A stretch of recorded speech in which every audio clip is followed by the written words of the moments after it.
આજે હું તમને ગુરુવારના વ્રતની વાત કહીશ. આ વ્રત શ્રાવણ માસના ગુરુવારે કરાય છે. હિન્દુ ધર્મમાં બૃહસ્પતિને જ્ઞાન, સૌભાગ્ય અને સુખ આપનારા દેવ મનાય છે.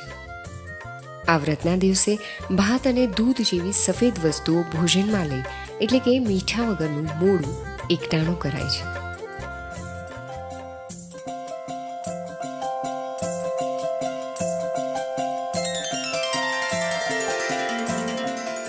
હવે હું તમને ગુરુવારના વ્રતની વાર્તા કહીશ. એક હતા શનીશ્વર અને એક હતા બૃહસ્પતિ સ્વામી.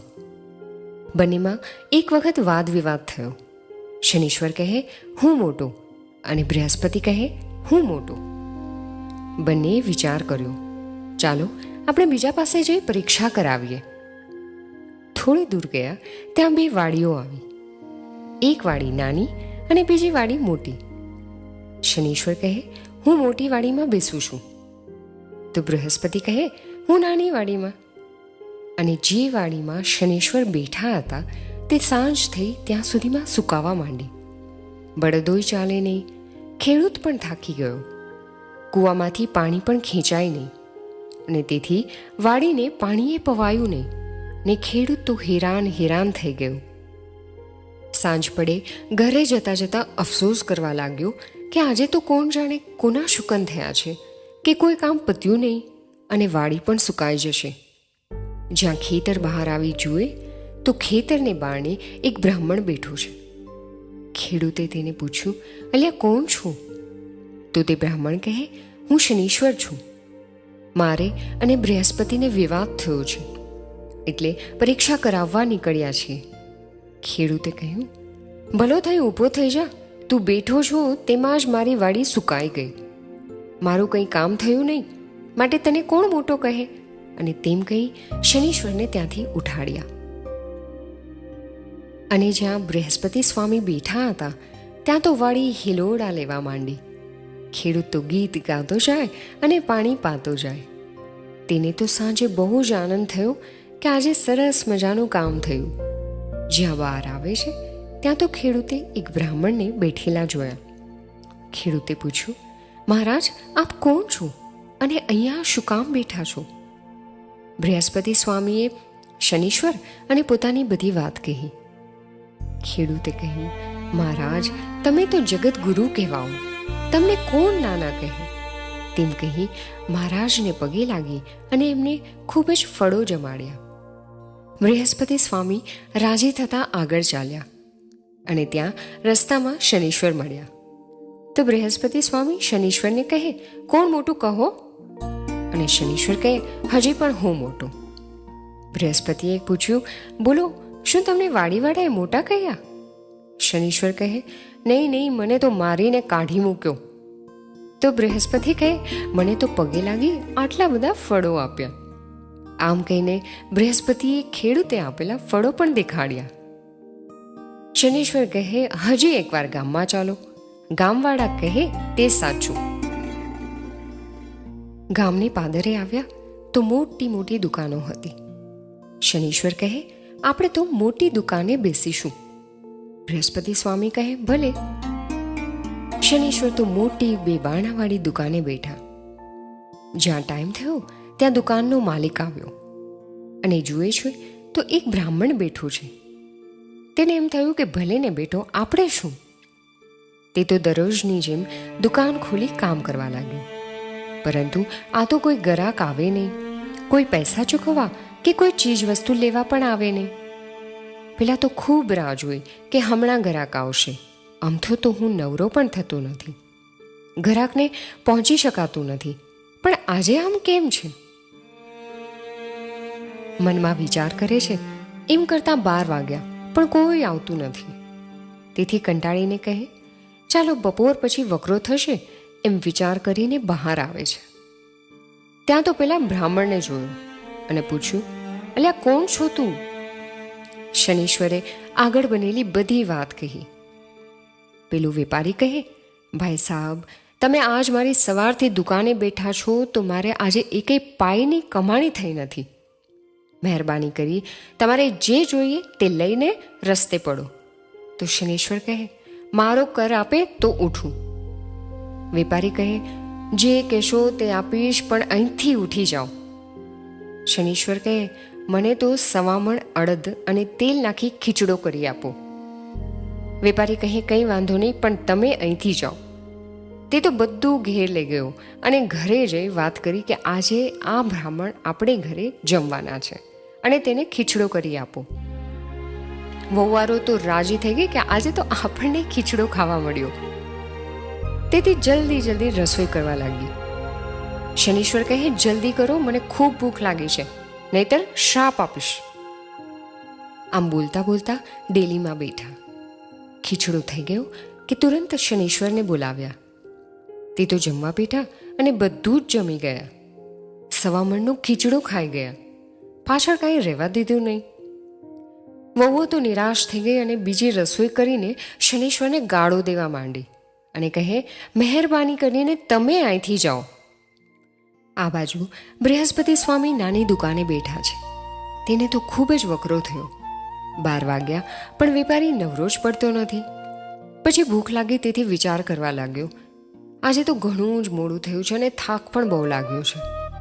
આજે સાંજ સવારનો વેપાર થઈ ગયો છે તેથી વાંધો નથી એમ વિચારી અને બહાર આવે છે.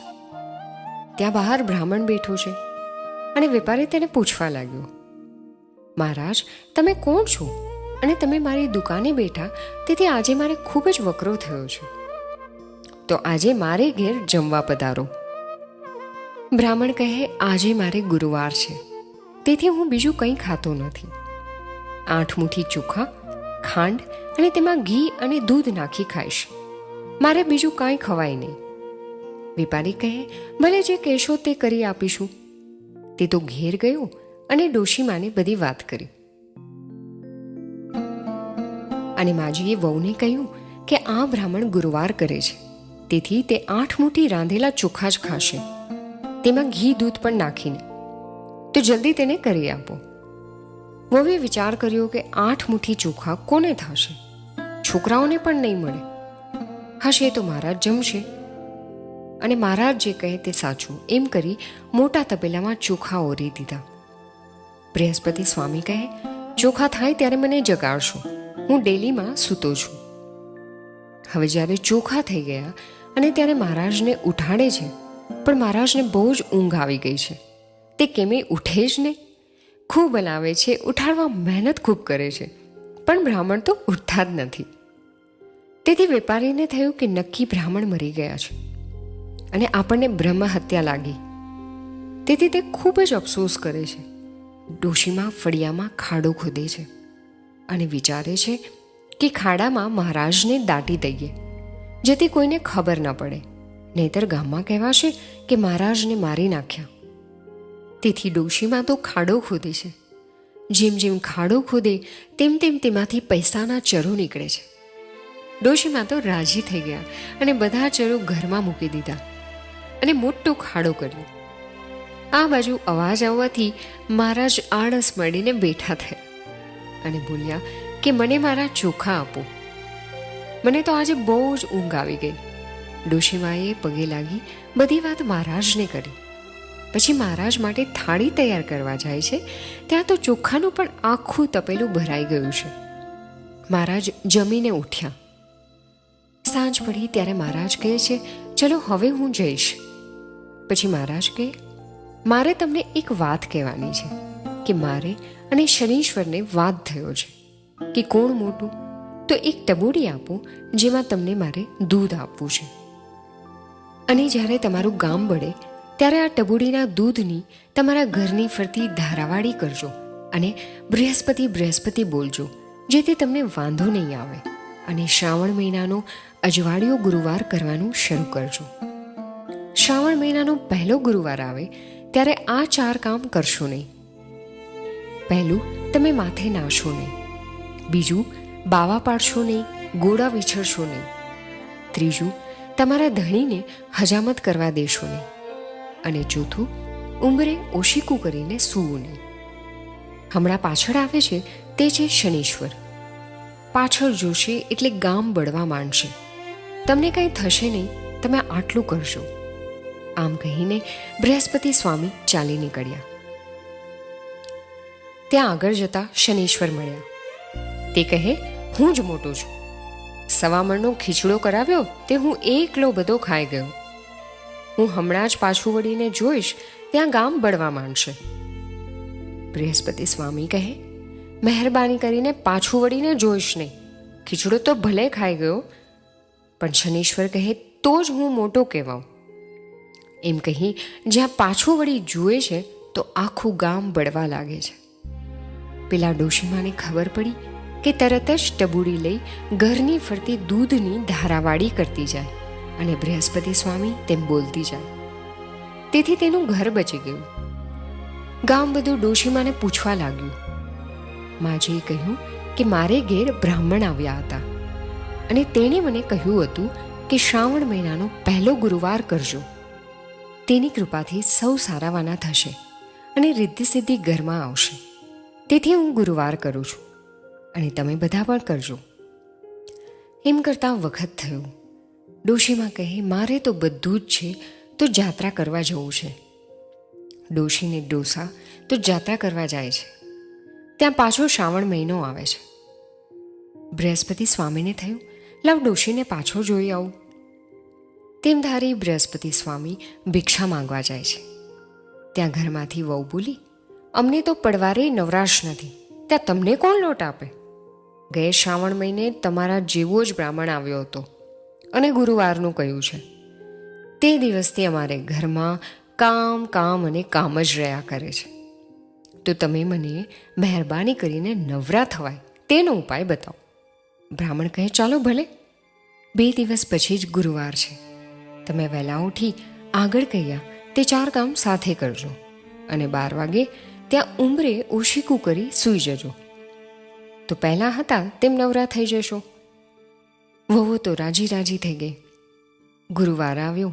વહેલા ઉઠી 4 કામ જલ્દી પતાવી દીધા. 12 વાગ્યા તો ઉંમરે ઓશીકું કરી અને સૂઈ ગઈ. આ બાજુ ઢોર ઢાખર મરી ગયા, તેથી કામ ઓછું થઈ ગયું. ઘરમાંથી રિદ્ધિ સિદ્ધિ જતા રહ્યા. થોડા દિવસમાં ડોશીમાં જાત્રા કરીને આવ્યા. ડોશી કહે, મારો દીકરો વહુ સામૈયા કરવા કેમ આવ્યા નથી? ત્યારે પડોશીએ વાત કરી કે તે તો બહુ જ હેરાન થઈ ગયા છે. ઘરમાં ખાવા ધાન પણ નથી. ડોશી તો વિલાપ કરતા ઘરમાં આવે છે અને કહે છે કે વહુ સાચું બોલ, આ બધું ક્યાં જતું રહ્યું? ત્યારે વહુએ બધી વાત કરી કે બ્રાહ્મણ આવ્યા હતા અને મેં જે માંગ્યું તેથી બધું જ ખલાસ થઈ ગયું. ડોશીએ તો વહુને ગાળો દેતા ટબુડી લઈ બૃહસ્પતિ સ્વામીને ગોતવા જાય છે. ત્યાં પીપળાના ઝાડ નીચે બૃહસ્પતિ સ્વામી બેઠા છે. ડોશી તેને પગે લાગે છે અને ખૂબ કરગરે છે. વહુની ભૂલ થઈ, એક વખત માફ કરો એમ કહી રડવા પણ લાગે છે. ત્યારે બૃહસ્પતિ સ્વામી કહે, તથાસ્તુ, જ્યાં પહેલાં હતું તેમ તો નહીં થાય, પરંતુ તમે રોટલે દુઃખી નહીં થાઓ.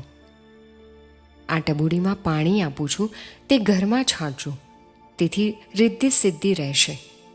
અને તેમ કહી તે અલોપ થઈ ગયા. ડોશીમાં તો ઘરે આવ્યા અને પાણી છાંટ્યું. અને ડોશીએ બધી વાત કરી કે શ્રાવણ મહિનાનો અજવાળિયો ગુરુવાર પહેલો કે બીજો આવે ત્યારે પીપળાના થોડા પાન લઈ તેના બૃહસ્પતિ સ્વામી ચિતરવા. 8 સૂતરના તાગડા લઈ 8 ગાંઠ વાળી અને દોરો કરવો. દર વર્ષે જૂનો દોરો, સુપારી, પૈસો તથા પીપળાનું પાન હોય તે પીપળે મૂકીને આવો અને રૂપિયો ઘરમાં રાખો. આમ દોરો લઈ 8 મુઠ્ઠી ચોખા, ખાંડ, દૂધ નાખી અને બને તો મૂંગા ખાવા. અને આખો દિવસ કામ કરતાં કરતાં પણ બૃહસ્પતિ સ્વામીનું નામ લેતા જાઓ. જે આ વ્રત આવી રીતે કરશે તેને બૃહસ્પતિ સ્વામી ફળશે. બૃહસ્પતિ સ્વામી જેવા ડોશીમાને પહેલી વાર ફળ્યા તેવા સૌને ફળજો. જગતગુરુ બૃહસ્પતિ સ્વામી કી જય.